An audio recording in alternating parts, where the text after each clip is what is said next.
Sisimula ang kwento sa isang maliit na ahas na kinakagat ng isang grupo ng mga biik. Sa bawat kagat, kumikibot ang buntot ng ahas.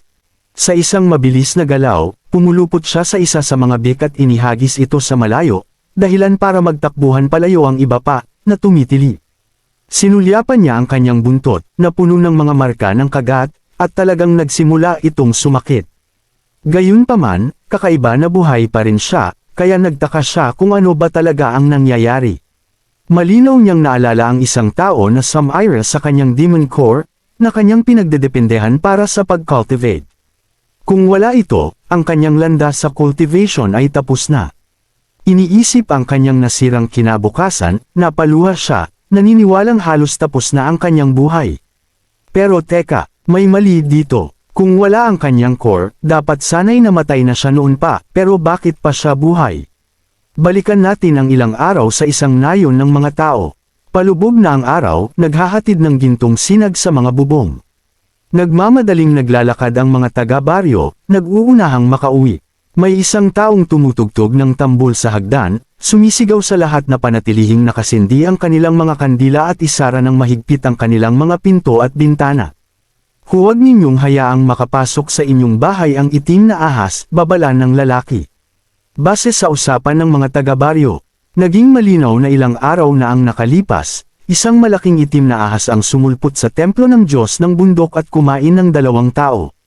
Bagamat walang sinumang inatake mula noon, napansin ng mga taga-baryo na ang kanilang mga manok at pato ay nawawala sa nakakagulat na bilis.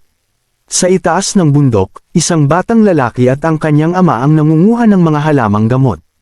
Pauwi na sila, iminungkahi ng bata na dalhin nila sa loob ng bahay ang kanilang mga manok at pato. Ikinatwira niya na kahit na mabaho, mas mabuti na iyon kaysa mawala ang mga ito.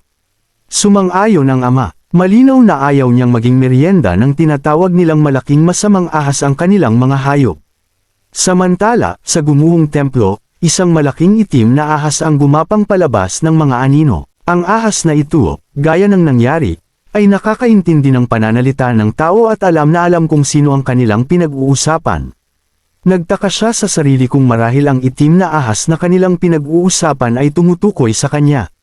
Ngunit sa totoo lang, hindi niya iniisip na siya ay nakakatakot kung tutuusin. Gayunpaman, hindi niya maitatanggi na may punto ang mga taga-baryo. Tutal, siya ang kumain sa 2 taong iyon sa tabi ng templo ilang araw na ang nakalipas. Pero ginagawan niya lang sila ng pabor. Iyon ang akala ng ahas.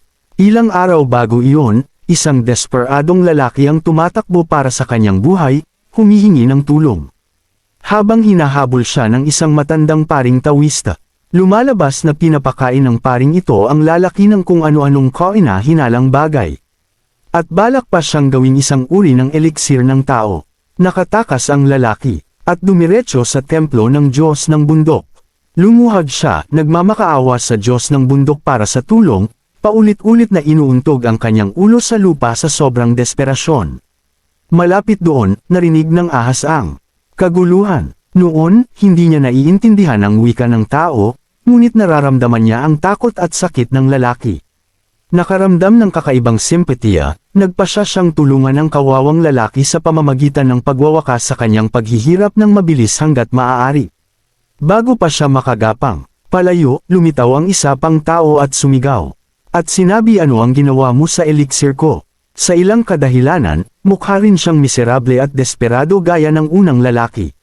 Sinimulan pa niyang sigawan ang ahas, tinatawag itong kung ano-anong masasakit na pangalan at hinihingi nitong ilabas niya ang kanyang mahalagang eliksir ng tao. Wala siyang maintindihan ni isang salita. Sa halip, naisip niya. Dahil gustong-gusto niya ang naunang lalaki, marahil dapat niya silang tulungang magkita muli. At ganoon lang, diretso sa tiyan, napunta ang pari. Sa kanyang tiyan, syempre. Kahit ano paman, naging kasiya siyang hapunan iyon. Hindi nagtagal, may kakaibang bagay na nagsimulang mangyari. Isang demon core ang nagsimulang mabuo sa loob niya, at kasama nito ang katalinuhan. Sa unang pagkakataon, naiintindihan niya ang wika ng tao at nakakapag-isip ng higit pa sa mga pangunahing likas na ugali. Pakiramdam niya ang kanyang IQ ay mabilis na tumataas bawat segundo, o marahil may ilang henyo na nagbibigay sa kanya ng ilang cosmic cheat code para sa utak. Mula noon, ang mundo ay mukhang ibang-iba. Napansin niya ang mga panganib na dati niyang hindi pinapansin, tulad ng nakakatakot na katotohanan tungkol sa mga tao. Nalaman niya ang tungkol sa isang grupo na tinatawag na mga mangangaso ng ahas, na nakasuot ng itim na balabal at walang awang nanghuhuli ng mga ahas tulad niya. Lumalabas na hindi lang sila ordinaryong tao. Sila ay mga cultivator mula sa isang sekta na dalubhasa sa pangangaso at pagpatay sa mga ahas. Nakita pa niya silang pinabagsak ang isang malaking sawa minsan. Ang eksena ay sobrang nakakatakot, hindi niya maisip kung ano ang kanyang gagawin. Doon niya napagtanto kung gaano makapangyarihan ang mga tao. Ang mga cultivator ay umuunlad sa pamamagitan ng mga yugto tulad ng pagpipino ng chi, pagtatatag ng pundasyon, pagbuo ng core, at maging ang yugto ng bagong kaluluwa. Sa pagbabalik tanaw, napagtanto niya na ang lahat ng kanyang nakaraang pagtakas ay purong swerte lang. O marahil kamang mga na sinamahan ng purong kawalang ingat. Ngayong mas matalino na siya, nanumpa siya. Mula ngayon, magiging mas maingat siya at gagawin ang lahat para mabuhay. Sa mataas na panganib ng pangangaso ng malalaking hayop o tao, ang pag-agaw ng mga manok ay tila mas ligtas na ruta. Habang pinag-iisipan niya ang planong ito, kung ulo ang kanyang tiyan. Lumaki na siya ng sobra kaya ilang manok o pato ay hindi na sapat. Dagdag pa, mas humirap na silang nakawin ngayon. Pagkatapos ay naalala niya ang isang mayamang pamilya sa malapit. Siguradong mayroon silang ilang baboy.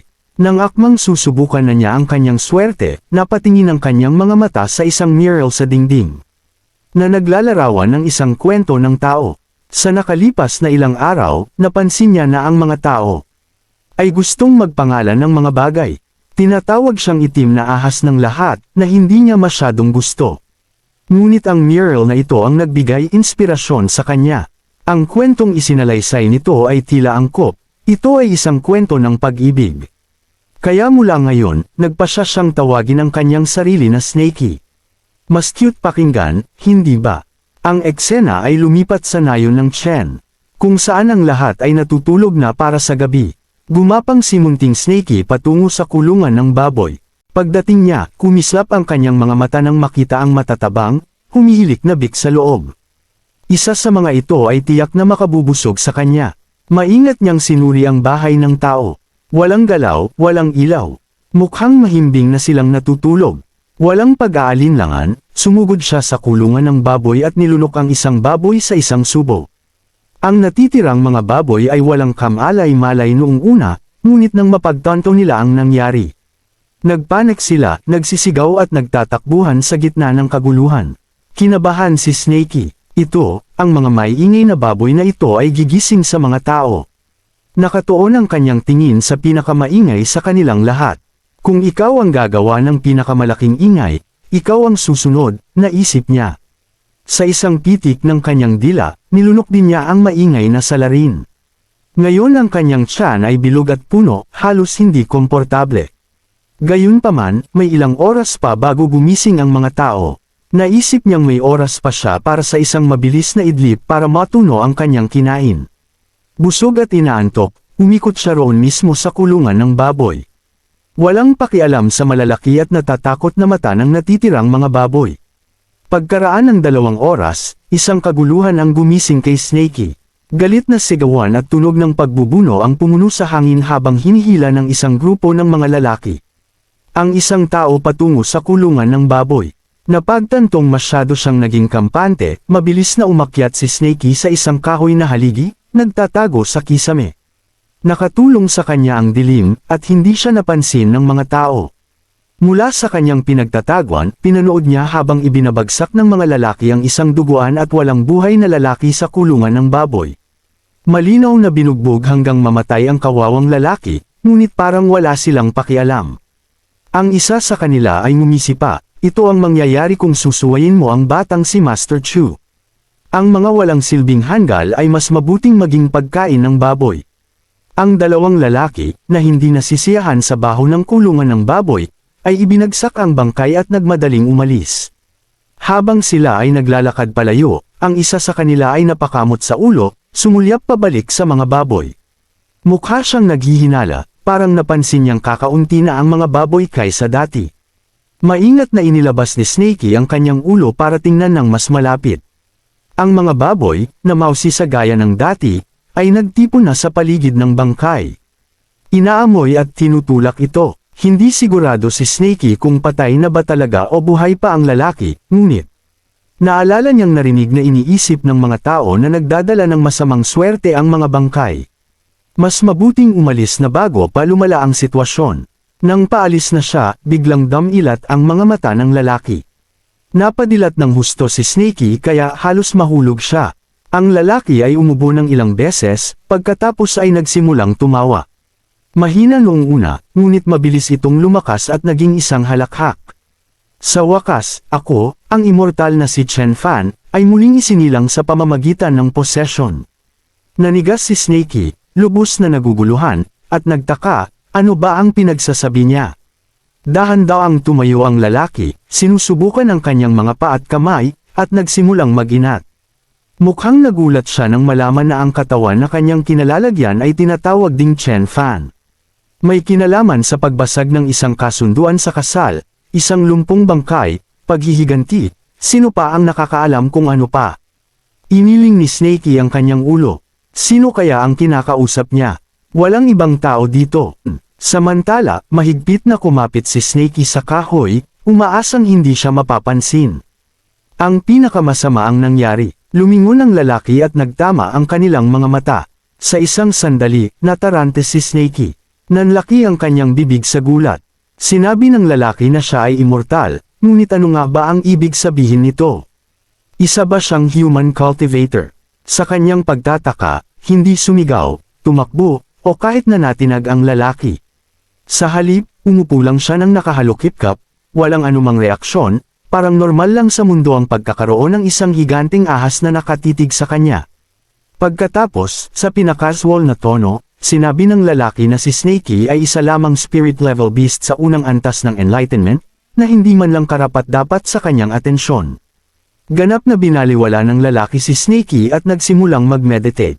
Di nagtagal, isang mahinang gintong liwanag ang bumalot sa kanya, at sa ibabaw ng kanyang ulo, lumitaw ang isang mystical na imahe ng isang dragon na nakapulupot sa isang kaldero.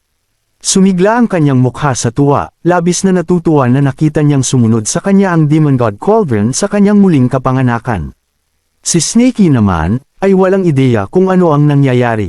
Ang nakita lang niya ay ang lalaki na bumubuo ng kakaibang enerhiya, na sa kanyang isipan ay nangangahulugan lamang ng isang bagay. Malapit na siyang patayin. Malamang na nahulaan na niya na ninakaw ko ang mga baboy, at ngayon ay parurusahan niya ako. Nang maisip ni Snakey ang kanyang sarili na tinutusok at inihaw sa ibabaw ng apoy, tumulo ang kanyang mga luha. Sa pagpapanik, alam ni Snakey na ayaw niyang mamatay dito. Ano ang gagawin ko? Isauli ang mga baboy. Sumulyap siya sa kanyang namamaga na tiyan. Huli na para doon. Karamihan sa kanila ay natunaw na. Habang lumalakas ang aura ng lalaki, lumalim ang panik ni Snakey. Paulit-ulit niyang binubulong sa sarili. Ano ang gagawin ko? Ano ang gagawin ko? Sa wakas, ng buong tapang na ipinahayag ng lalaki. Sa buhay na ito, dudurugin ko ang buong mundo sa ilalim ng aking mga paa. Nagpasya si Snakey. Nang hindi nag-iisip, ibinuko niya ang kanyang bibig at nilunok ang lalaki ng buo sa isang mabilis na subo. Halos hindi na nakaimik ang lalaki sa gulat bago nawala sa lalamunan ni Snakey. Sa maikling sandali, nakaramdam ng tagumpay si Snakey. Alam niyang malamang na naalarma na ang mga tao sa ingay, kaya kailangan niyang umalis. Sa loob ng tiyan ni Snakey, labis na galit si Chen Fan. Ang malunok ng isang hamak na level 1 demonic beast ay nagpahiya sa kanya. Habang nagsasalita, si Chen Fan ay nagsimulang magtipon ng enerhiya. Isang bigla at brutal na atake mula sa loob ang nagpasinghap kay Snakey sa sakit. Hindi niya sukat akalain na buhay pa ang lalaki at kung paano nitong nagawang bumigkas ng mga spell mula sa loob niya. Hindi tumigil si Chen Fan, naglunsad ng walang humpay na pag-atake. Bawat suntok ay nagdulot ng matinding sakit na nagpabaluktot at nagpasigaw sa kanya sa pagdurusa. Napagtantong nasa malubhang problema siya. Nagpasya si Snakey na buhayin ang kanyang trump card na siyang kanyang Demon Core. Ngunit nang akmang gagamitin na niya ito para protektahan ang sarili, mas mabilis kumilos ang lalaki. Itinulak niya ang kanyang sarili sa loob ng katawan ni Snakey at natagpuan ang core bago pa makapag-react si Snakey. Ipinulupot ni Chen Fan ang kanyang mga daliri sa core, at sa isang malakas na paghila, winasak niya ito. Dumura siya ng dugo, bumagsak ang kanyang katawan sa lupa. Lumabo ang paningin ni Snakey dahil sa mga luha. Masyadong malakas ang mga snake hunter. Wasak ang kanyang katawan, natuhog ang kanyang panga sa isang matalim na sanga ng puno. Kaya hindi siya makagalaw. Naisip niya kung gaano ito kawalang katarungan dahil kakatamo pa lamang niya ng talino at halos kasisimula pa lamang ng kanyang buhay. Tumulo ang mga luha mula sa kanyang mga mata. Kung alam lang niyang ganito ang mangyayari, hindi na sana niya ninakaw ang mga bik na iyon. Sa loob ng katawan ni Snakey, patuloy si Chen Fan sa pag-atake sa kanya, kinakagat pa ang mga piraso ng laman ni Snakey para mapunan ang kanyang enerhiya ng dugo. Kinutya niya si Snakey sa pagiging mahina at marupok, ngunit inamin niyang magiging disenteng pagkain siya. Nang parang tiyak na ang kapalaran ni Snakey, may hindi inaasahang nangyari. Bukod sa durog na Demon Core, nagsimulang kumislap ang Demon God Cauldron.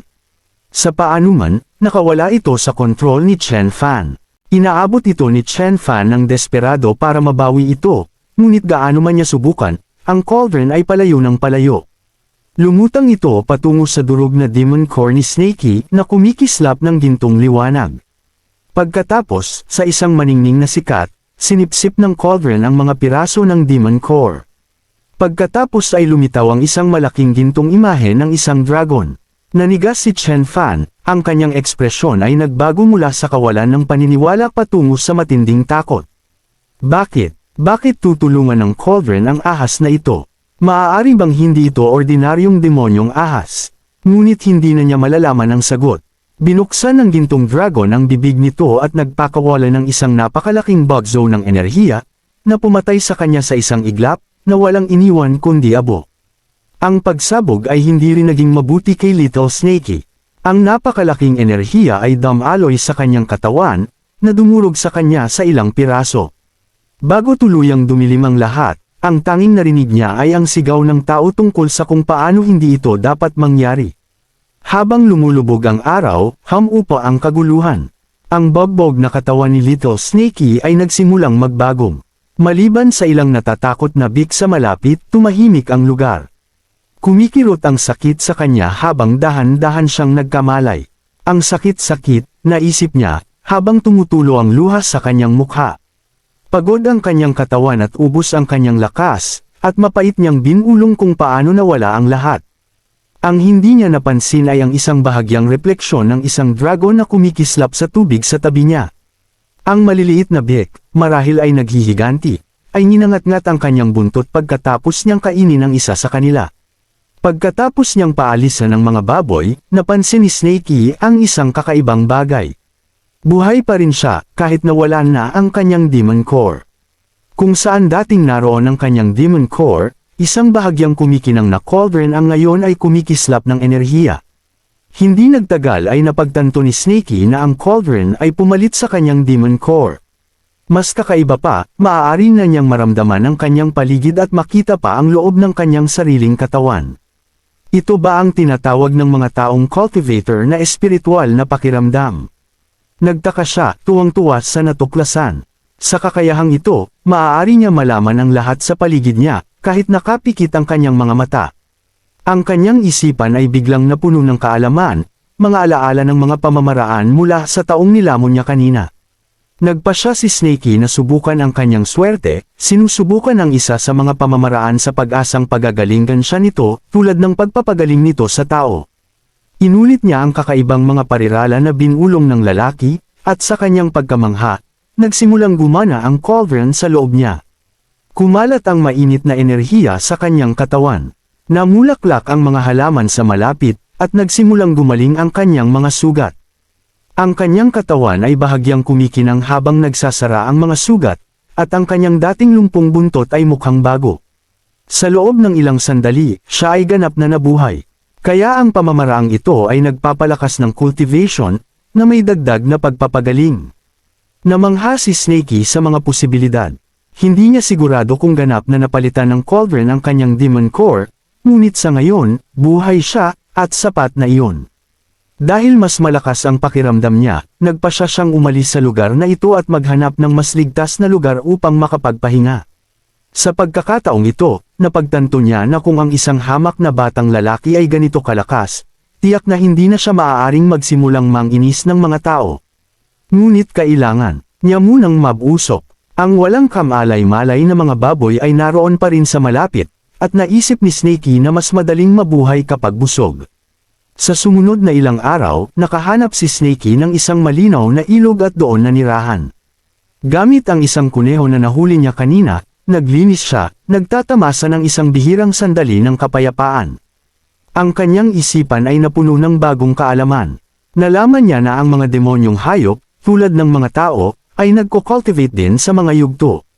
Para sa mga demonyong hayop, nagsisimula ito sa yugto ng enlightenment kung saan nagkakaroon sila ng talino. Napagtanto ni Snakey na siya ay nasa tuktok ng unang antas ng enlightenment, katumbas ng tuktok ng yugto ng pagpino ng chi ng tao. Ngunit tuwing gabi, nangangarap siya ng mga sinaunang mitolohikal na hayop na sumisira sa kalangitan at humahati sa lupa. Ang mga pangitaing ito ay nagpasiklab ng matinding ambisyon sa kanya. Gusto niyang maging kasing lakas ng ganon. Gayunpaman, alam din niya upang maiwasang balatan at ihawin ng mga tao, kailangan niyang mag-focus sa cultivation. Kaya, ibinuhos ni Snakey ang kanyang sarili sa pagmaster ng mahiwagang pamamaraan na natutunan niya mula sa tao. Hindi lamang ito nagpalakas sa kanya, kundi pinabuti rin ito ang kanyang pisikal na konstitusyon. Pagkatapos ng bawat sesyon, naglalabas siya ng mga dumi mula sa kanyang katawan. Minsan, nagpalit pa siya ng balat, na nag-iwan sa kanya ng kakaibang pagkabagong lakas. Pagkaraan ng isang linggo, napansin ni Snakey ang bahagyang pagbabago sa kanyang katawan. Ang maliliit na sungay sa kanyang ulo ay hamaba, ang kanyang mga kaliskis ay mas makintab at mas matigas, gayunpaman. Ang downside ng lahat ng ito ay naging mas maliit siya, lumiit sa 6 na talampakan lamang ang haba. Bagamat ang kanyang pinababang laki ay ginawa siyang hindi gaanong nakakatakot kahit sa maliliit na ibon, tulad nito halimbawa, na ngayon ay itinuturing siyang isang hindi nakakapinsalang merienda. Ang mga ibon, pagkatapos ng lahat, ay madali at mabilis na pananghalian. Bagamat mas maliit, ang kanyang bilis at lakas ay tumaas ng malaki. Ang kanyang katawan ay naging mas maliksi, na nagpapahintulot sa kanya na pabagsakin ang mas malalaking biktima ng madali. Higit sa lahat, ang kanyang bagong laki ay hindi humadlang sa kanya sa paglunok ng malalaking pagkain. Iyon ang mahalaga. Sa ngayon, sigurado na si Snakey sa isang bagay. Ang cauldron sa loob niya ay talagang pumalit sa kanyang demon core. Napagtanto niya na kapag napuno na ang cauldron, magti-trigger ito ng kanyang pag-abante sa susunod na yugto. Gayunpaman, ang hardcore na cultivation ay may malaking gastos sa enerhiya. Ang pagsipsip ng espiritual na enerhiya mula sa paligid ay nakakatulong, ngunit kailangan din niya ng dagdag na enerhiya ng dugo, at iyon ay mula lamang sa pagkain. Isang gabi, habang dumadaos-dos sa isang taniman ng pakwan, nakita ni Snakey ang isang mailap na toro. Isang baboy ramo na nanginginain sa malapit. Ang mga baboy ramo ay malalaki at mababanggas na hayop, ngunit ang isang ito ay mukhang medyo tanga. Tila wala itong anumang talino, na nangangahulugang mas mahina ito kaysa kay Snakey. Nagtitiwala, nagsimula siyang dahan-daang lumapit, mahigpit na hinahawakan ang ilang matutulis na bato sa kanyang buntot at bibig. Tahimik siyang gumalaw sa damuhan, banayad at walang ingay. Madali lang ito, naisip niya. Biglang, iniikot ng baboy ang ulo nito. Nahuli sa akto, awkward na inilapag ni Little Snakey ang mga bato at sinubukang magpanggap na call. Hinog na ba ang mga pakwan na ito? Nahihiyang tanong niya. Sumagot ang baboy ng isang galit na ungol at isang nakabibinging dagandong bago sumugod diretso sa kanya. Nataranta, tumalikod si Snakey at tumakbo. Mabilis na tumibok ang kanyang puso habang humahabol ang baboy sa kanya. Ngunit habang tumatakas siya, napagtanto niyang ang daan sa unahan ay isang patay na dulo. Hindi siya maaaring tumakbo magpakailanman. Kung gusto niyang mabuhay, kailangan niyang lumaban. Determinado, muling dinampot ni Snakey ang mga bato, mahigpit na ibinilat ang kanyang buntot, at ibinato ang mga ito sa sumusugod na baboy ng buong lakas niya. Hindi niya balak pumatay, sapat lang na masugatan para makabili siya ng oras para makatakas. Ang sumunod na nangyari ay nagpabigla sa kanya. Ang bawat isa sa 4 na batong ibinato niya ay tumama ng may ganoong lakas na tumagos ang mga ito sa malaking katawan ng baboy. Ang nilalang ay bumigkas ng isang huling, garalgal na hiyaw bago bumagsak sa lupa. Gulat na nakatitig si Snakey. Sa isang sandali, nakaramdam siya ng bahagyang pagmamalaki. Ganito na ba ako kalakas ngayon? Ngunit palaging maingat, hindi siya kumbinsido. Maaaring nagpapanggap lang ang baboy. Hindi siya nagpapadala sa tsansa, kinuha niya ang natirang mga bato at ibinato ang mga ito sa walang buhay na katawan, para lang makasigurado. Pagkatapos niyang ibato ang lahat ng mga bato sa malapit, bumantong hininga siya ng malalim. Okay, patay na talaga ito ngayon. Pagkatapos ay maingat siyang lumapit sa baboy.